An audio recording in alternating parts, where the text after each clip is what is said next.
espectro autista es un trastorno del neurodesarrollo que está presente en la persona para toda la vida y que afecta la capacidad para comunicarse y relacionarse con otros. Antes que mirar los aspectos de alguna manera que generan dificultades, también hay que mirar los aspectos positivos, ¿cierto? Y una persona con espectro autista puede tener una fijación por detalles que otras personas no tienen.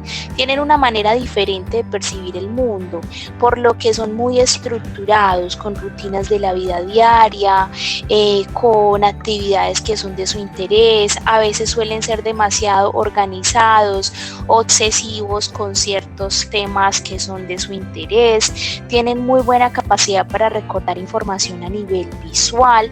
Por eso es que muchos estudiantes con espectro autista suelen leer de manera rápida y también tienen muchas habilidades, por ejemplo, para la construcción de rompecabezas, sopas de letras, tienen un lenguaje muy elaborado y como el interés de ellos por ciertos temas es como tan obsesivo, suelen memorizar muchísimos datos, ¿cierto? Entonces a veces pueden tener interés sobre los dinosaurios y conocer toda la historia de los dinosaurios, o tener muchas fijaciones por un artista específico y saben todo lo que sucede con ese artista, o en ocasiones muchos suelen tener la habilidad para memorizar un directorio telefónico. Entonces son habilidades pues como que se pueden potencializar en ellos. También se reconocen dificultades, como por ejemplo que tienen conductas y comportamientos repetitivos, tienen unos intereses muy restringidos por las actividades, fijación con objetos y temas de su interés, que a veces dificulta que acepten el desarrollo de otras actividades. Su pensamiento es de tipo literal, concreto, entonces por eso les cuesta entender tanto los dobles sentidos, les cuesta ponerse en el lugar de otros. A veces son inflexibles en el cambio de las rutinas que no se anticipan. Y tampoco suelen encontrar la manera adecuada de expresar emociones. No solamente tienen dificultad para comprender la emoción del otro, sino para expresar sus propias emociones, y de ahí que en ocasiones uno ve a estudiantes que tienen comportamientos, por ejemplo, como agredirse, agredir al otro, estereotipias como balanceos, como repetición continua de las mismas palabras. Les cuesta procesar varios estímulos a la vez, por eso es importante el estímulo uno a uno. A veces no toleran el contacto con ciertas texturas ni ciertos ruidos, teniendo en cuenta que son personas que tienen alteraciones a nivel sensorial. Es importante anotar que si bien esas son unas características generales, no todas las personas con espectro autista tendrán las mismas características que incidan en su desarrollo. Esto se debe a que algunos tienen unas características más leves y otros tienen unas características más severas.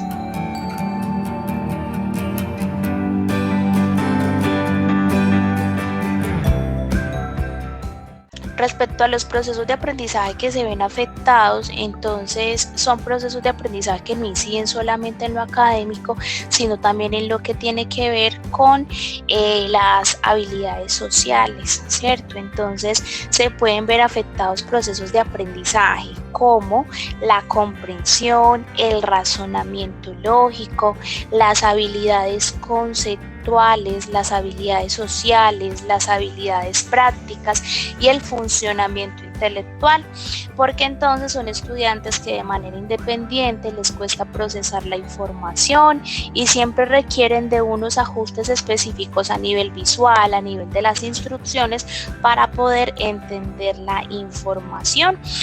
Muchas veces, por ejemplo, a nivel académico pueden memorizar aspectos o mecanizar aspectos como el desarrollo de una operación matemática, una lectura muy adecuada de un texto, pero cuando ya se llegan a otros niveles de pensamiento como comprender, solucionar un problema, es donde presentan como esa dificultad para procesar la información y responder la actividad. De ahí que sea tan importante que haya alguien que los esté acompañando a través del modelado, a través de la imitación, a través de la simulación de situaciones de aprendizaje, para que ellos puedan ir aprendiendo estos procesos, pero que siempre van a requerir de unos apoyos específicos para ellos poder ir avanzando a nivel académico. Como ya se mencionó anteriormente, su pensamiento literal y secuenciado y procedimental es el que de pronto limita que muchas veces vayan más allá en la información.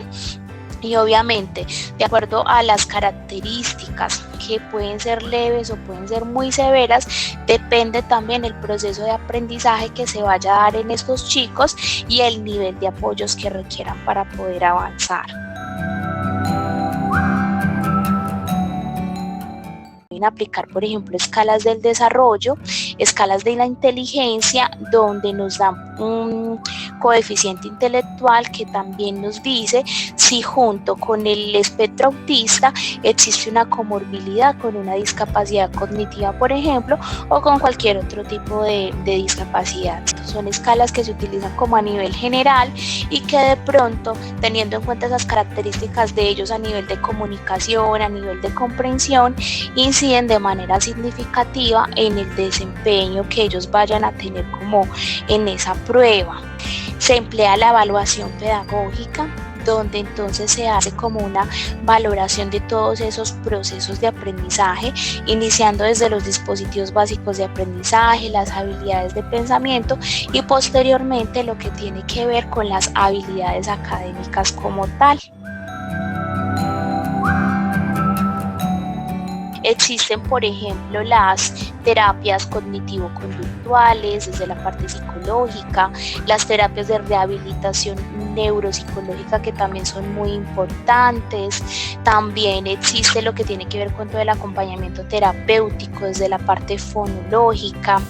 Y desde la parte educativa también muy importante lo que tiene que ver con el diseño universal para el aprendizaje, teniendo en cuenta que si las planeaciones de clases se ajustan a las características generales de todos los estudiantes, es más factible que un estudiante con trastorno del espectro autista pueda responder a las actividades de clase. Otro aspecto importante es el plan individual de ajuste razonable. Cuando vemos que los chicos, a pesar de los ajustes que se le hagan a nivel grupal, no cumplen con las competencias, entonces es cuando se empieza a pensar en ese plan individual de ajuste razonable individual, donde se plantean esas barreras para el aprendizaje que existen, pero también esos ajustes que se le van a hacer a ese estudiante para garantizar que él pueda participar de su proceso escolar y se pueda potencializar.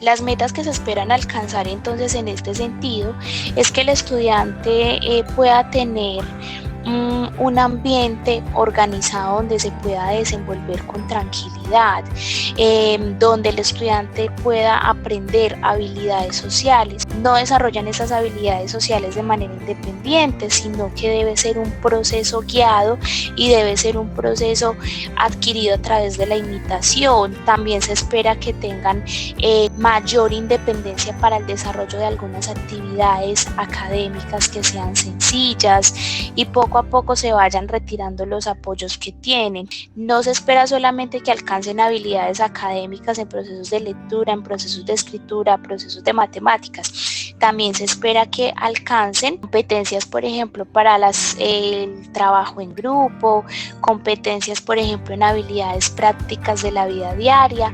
Se espera que también sean independientes en este sentido y es donde se busca más el apoyo de la familia.